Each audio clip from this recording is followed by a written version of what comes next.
Now, Arit had the opportunity to talk to the former US Vice President and lifelong environmentalist Al Gore about the significant and environmental role of trees.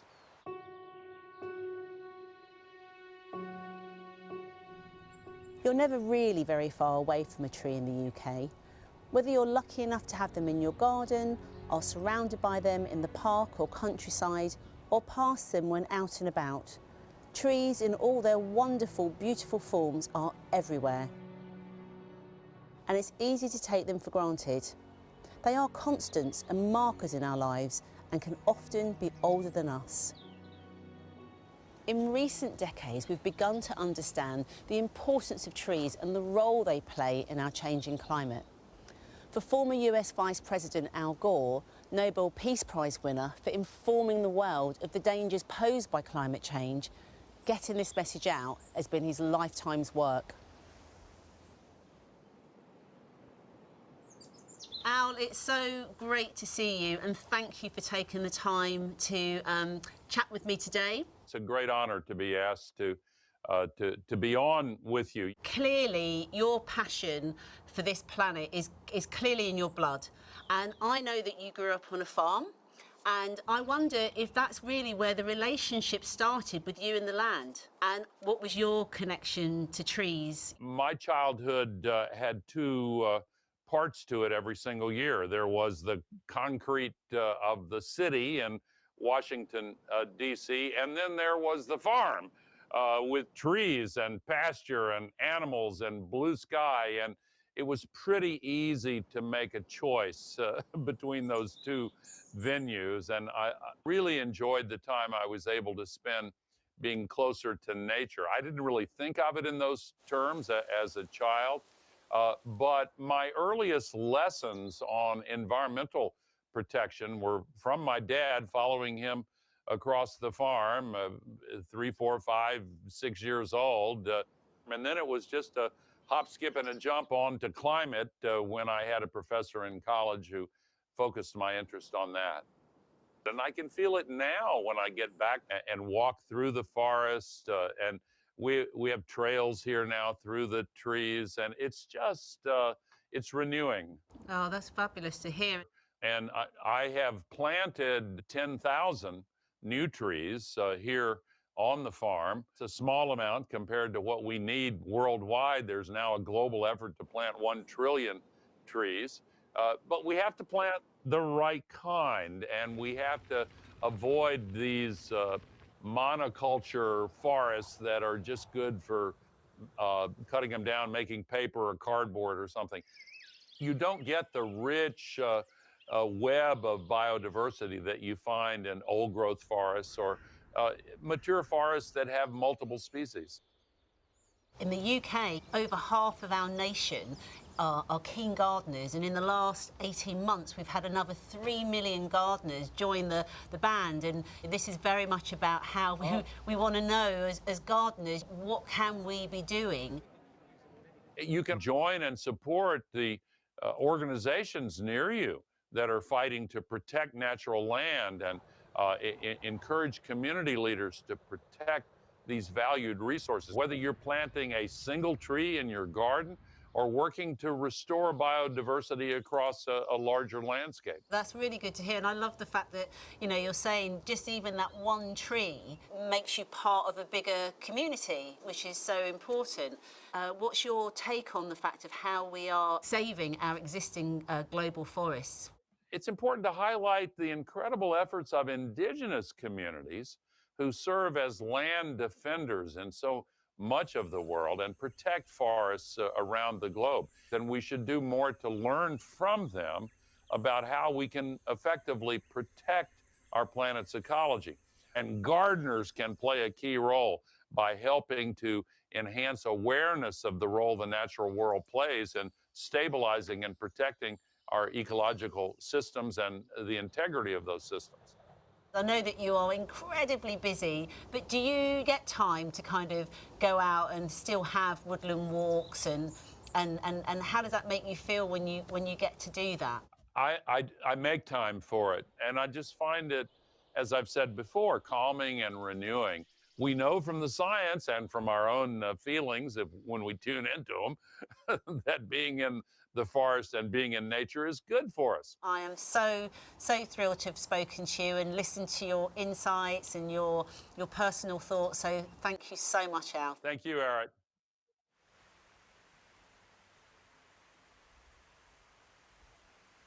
I realised that I normally see trees from the ground up and are peering up at them. So it's lovely to have the opportunity to get up here into the treehouse and be in the branches, surrounded by all these leaves.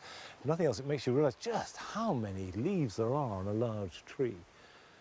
And every one of these leaves is playing a role in capturing carbon and releasing oxygen. And Francis has been discovering more about this via an extraordinary new project.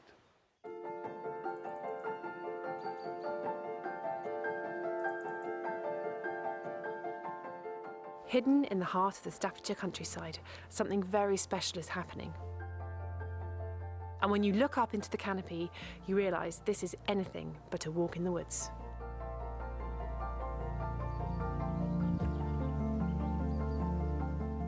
This woodland is the site of the Birmingham Institute of Forest Research, known as BIFOR, a £50 million international project to detect changes in a mature woodland brought about by the increasing carbon dioxide in our atmosphere.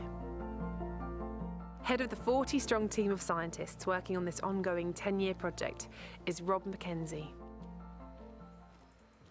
Rather than putting plants into a laboratory, we are taking the laboratory out into the forest and asking ourselves how that forest will respond to the changed atmosphere that will be all around everybody by the middle of this century. We used to think about forests like this as just gently turning over in a state of balance. But of course, then we realized that we're changing the goalposts. As far as the forest is concerned, we have been pushing it through changes in carbon dioxide, changes in pollution due to traffic, power stations and fertilizer use. And all of those things have been like a continual set of knocks to the system. And so it's a bit much to expect the system to just continue to absorb those knocks. That's what we're worried about. Each year across the world, temperate forests, not too hot, not too cold, soak up about as much carbon dioxide as is released by the EU and UK combined. Carbon dioxide which would otherwise stay in the atmosphere and contribute to global warming.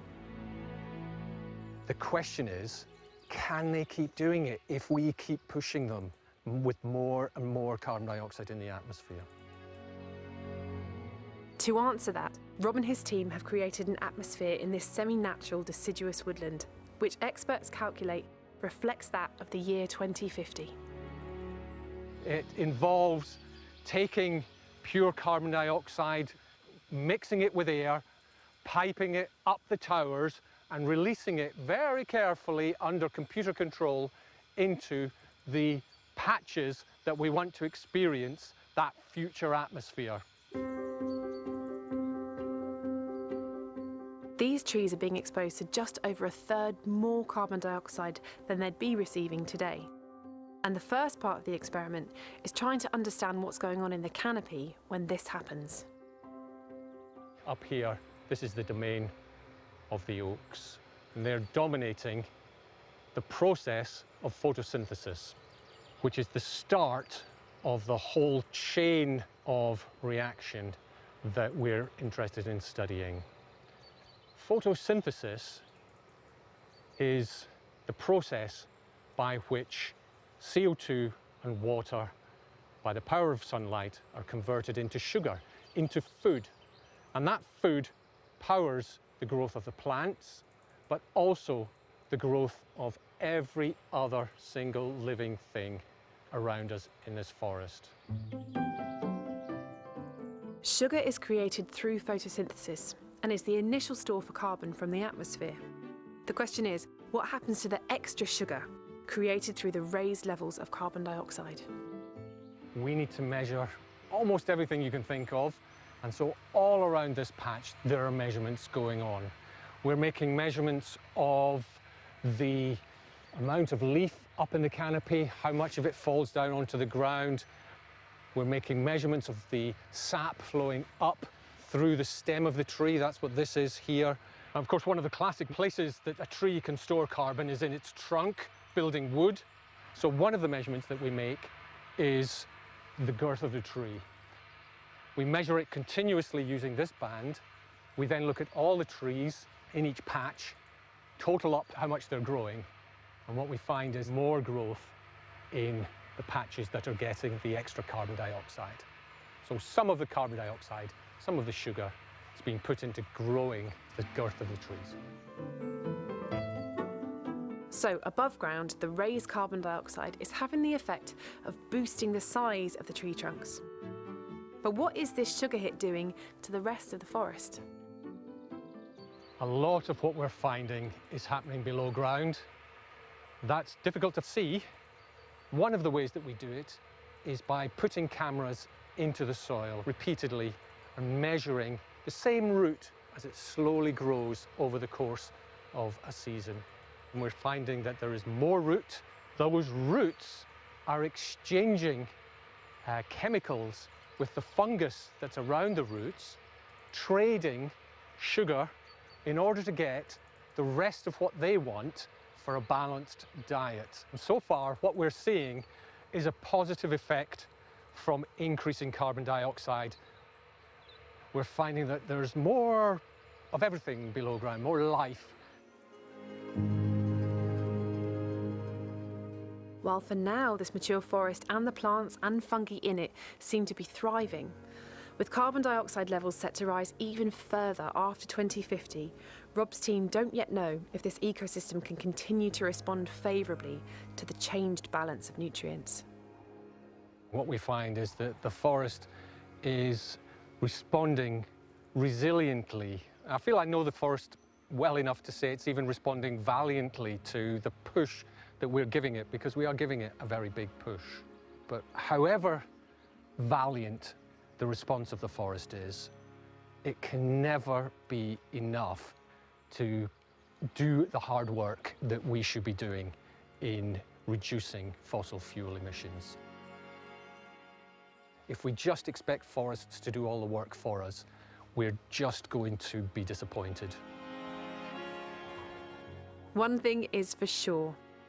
Our mature trees are doing an incredible job in soaking up unwanted carbon dioxide.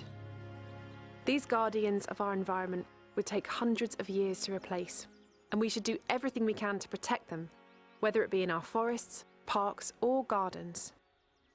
Doing so could be the key to ensuring the future of our planet.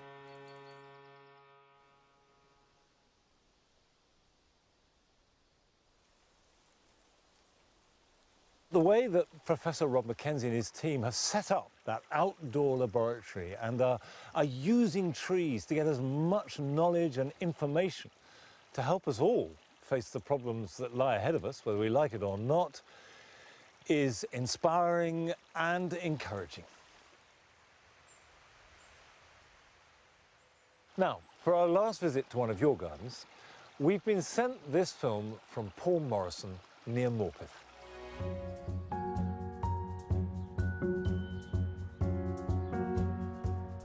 Hi Gardeners World, I'm Paul and I live in Northumberland. I just want to show you around my garden. This is a border that I did a couple of years ago, mainly planted with evergreens and little dwarf conifers. I've planted it quite closely because I want instant effect straight away. This is part of my back garden. This has been planted up a number of years now. I absolutely just love trees, but it's trying to find the right tree for the right location. This is called Acer Griseum. I've had this one in about 30 years.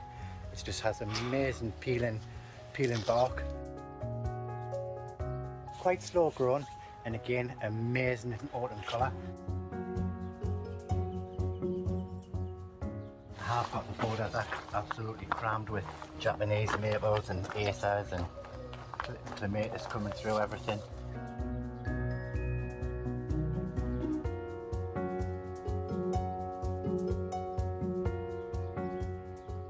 called the wedding cake cornice, and it grows up into tiers like a wedding cake, and it gets lovely white flowers on in the summer, and it gets the most amazing autumn colour. It goes like a bright yellow in the autumn. A really nice tree for a small garden. This tree here is Betula utilis jackmontii. It's really, really lovely for winter interest. It's got amazing bark and pure brilliant white. Looks great in a mixed planting or a mixed border. It doesn't get too big, so it will grow in a normal sized garden. And I would say this one is definitely a must. Hope you've enjoyed the tour of my garden in Northumberland Gardeners World. Thank you for watching. Take care. Bye.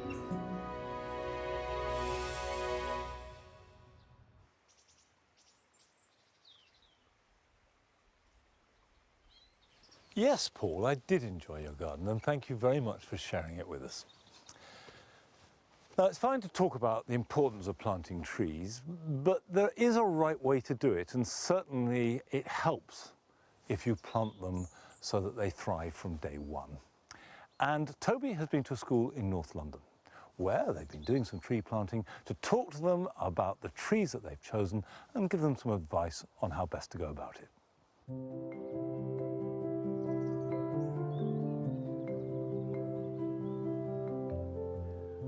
Most schools lucky enough to have an outdoor space or playing fields use them for social gathering and sports, and that's great. However, here at the Totteridge Academy in London, they use some of their site for something completely different. In partnership with the local charity Grow, who work with schools and volunteers, they're taking their students from the classroom to the farm on 5 acres of land that's given over to growing fruit and veg. Today we're going to harvest some cabbages which are going to go into the school canteen and into our weekly box scheme. So I'm going to show you how to do it first of all. Farm manager Sarah Allen-Jones works with this and other schools to bring teaching to the outdoors. Really nice. We'll have food tech lessons on the farm where they'll come and harvest veg and learn about seasonality, and then the next week they'll cook it. We have science lessons out here. We've had lessons on decay where we look at the compost heap and turning the compost heap to see the different levels. And we also have creative writing out here as well. And the idea is that over the years we'll have every subject coming out to the farm and that it can be a real learning hub for the school.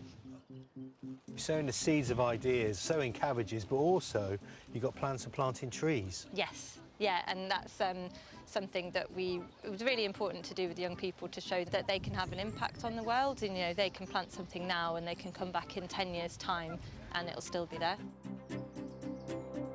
As they use their produce for school meals, it makes sense for them to plant fruit trees to add to the menu. Well, we've got some good ones here. This one is a pear called Conference Moors. It's like a regular conference pear, super reliable, self-fertile, looks after itself, but you get a bit more. The fruit are bigger. And what I love about pear trees in the school garden situation is they flower so early in spring. They're there for the early pollinators, so great for lessons around pollination and insectivorous life. And then over here, what's this? A miracot. Now, a miracot is an unlikely marriage between a Mirabelle plum, or a hedgerow plum, and an apricot. It's as tough as the hedgerow plants that you see flowering in early spring, but also has the lovely flavour of an apricot. I mean, the fruits are like plums. What they get from the apricot is this freestone ability, which means that when you open them up, the stone inside doesn't stick to the flesh, which is always nice. And there's a hazel. Now, I'd always recommend having a hazel tree in a school garden. This is Tonda gentile trilobata. Now, what makes this so good is it's an Italian variety, and it's the one they use for making those lovely chocolate spreads. But like all hazels, it does need a partner to be pollinated, so a regular hedgerow type with this is just perfect. But even if you don't get nuts or squirrels steal them all before you get them, hazel's so brilliant. It's such a useful plant because all the side shoots and suckers that come off this, they make such useful building materials for making wigwams, arches, and of course pea sticks to hold up the cut flowers. The students are raring to go, so I'm going to give them a lesson in tree planting. What I want you to tell me is how deep you think that needs to be planted. How deep do we need the hole? I think like that, where it is there. So we've got the top of the compost there, mark it on the spade. That is how deep your hole needs to be. Yeah, I'll just make this hole a bit squarer, a bit larger, because if it's square, the roots can get to the corners and find their way out. That makes sense. What do you know about them regarding the bees and pollination? The bee flies in and then like takes the pollen and like rubs it around its like back and stuff. Then the bee goes and then, but it like falls off its body so that it pollinates flowers in lots of different locations. That's very clever. Think about this, right? Back when the time of the dinosaurs, there were no bees. There's only conifers, trees without flowers. Isn't that mind-blowing? We've also got apple variety Hidden Rose with a delightful pink flesh. So why do you think trees are good? I think trees are good because, like, they're just so calming, and if you just take your time to just look at them, then you can just see the beauty and it, like, all the life that's living in them. It's kind of like a big house for like bugs and like birds. It's beautiful. It absorbs all the carbon dioxide and also it lets out like really clean, fresh air. So if you're ever by a tree, you just have to like smell all the lovely fresh air. Sniff it all. And give tree hugs. Tree hugs are awesome. Yeah, trees give the best hugs ever. Brilliant. Now, there is another ingredient to go on this. Now, do you know what this is? It's fungi. Yeah, it's just got to be in contact with the roots, and that way the fungi will grow into the roots and connect with the other fungi in the field and the rest of the food. So that way it gets its nutrients. It is, yeah. It's sort of a really complex process, but the tree, in exchange for all the fungi bringing it food, nutrients and water, gives sugar. So it's kind of a trade. Exactly. It's important to stake young trees while they establish. The wind in the whole country largely comes from the southwest, so you always put a stake on the southwest side of a tree. Okay. Right? And that way, when you lash the tree to the stake to protect it from the wind, the tree falls away from the woodwork and doesn't rub against it and get damaged. A tree will flourish if you backfill with soil and firm it in. I actually have to name it. I name everything. Ted? No, it's not Ted. Aww. Do you see Ted in this? I'm very disappointed in you. Adam. Yeah, we can name it Adam. Yeah, Adam. We got an Adam. Look, Adam. Adam's apple. Very You good. didn't notice it. Oh. Well, that's that. The tree's in. Done a good job on that. Excellent. Thank you. Thank you. Most vital of all, make sure your tree gets plenty of water in the first year while its roots establish. It's often said that when you plant a tree, you do it for your grandchildren. But today, well, I've learned the profound importance of getting young people involved. And I'll tell you what, with such inspirational and wonderful young people coming through, there's hope for this planet yet.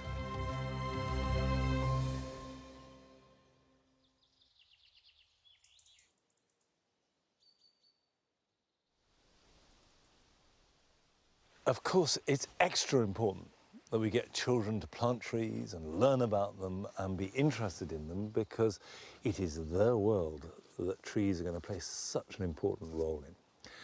And if you want to plant trees, you might like to take part in the Plant Britain project that Countryfile has established, where they're aiming to plant 750,000 trees over the coming 2 years. And you can get all the details about it from our website.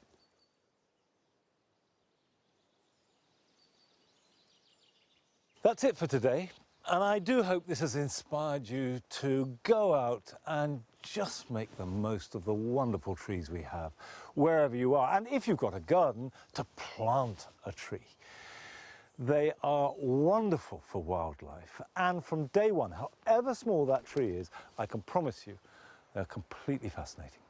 I am back at Longmeadow next Friday at 8 o'clock, so join me, Patty and Nellie then. Bye-bye.